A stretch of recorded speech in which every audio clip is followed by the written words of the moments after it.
Hello అందరికీ welcome back to Puttapaka Manjula blogs. ఈరోజు బచ్చల కూర కర్రీని సింపుల్గా టేస్టీగా ఎలా తయారు చేసుకుందామో చూద్దాము. ఫస్ట్ అయితే బచ్చల కూరను వాష్ చేసుకొని కట్ చేసి పెట్టుకోవాలి. తర్వాత పొయ్యి మీద బాండిల్ పెట్టుకొని 2 టేబుల్ స్పూన్లు ఆయిల్ వేసుకొని ఆనియన్స్ గోల్డెన్ బ్రౌన్ కలర్ వచ్చే వరకు వేయించుకోవాలి. తర్వాత ఒక పచ్చిమిర్చి కరివేపాకు వేయించుకొని అల్లం పేస్ట్ పచ్చివాసన పోయేంత వరకు వేయించుకొని 1/2 టీ స్పూన్ పసుపు వేసుకొని కలుపుకోవాలి. ఆ తర్వాత 2 సన్నగా కట్ చేసుకున్న టమాటా ముక్కలను వేసుకొని మగ్గించుకోవాలి. మీడియం ఫ్లేమ్లో మంట పెట్టుకొని 2 మినిట్స్ మగ్గించుకోవాలి.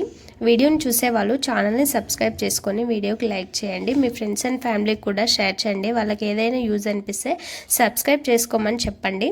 ఇలా ఆయిల్లో టమాటా కుక్ అయిన తర్వాత బచ్చల కూర వాష్ చేసుకొని పెట్టుకోవాలి.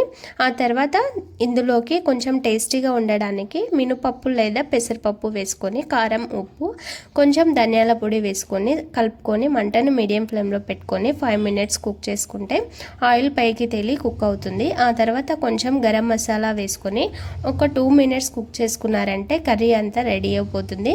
ఇలా పర్ఫెక్ట్గా కుక్ అయిన తర్వాత మంటను ఆఫ్ చేసుకొని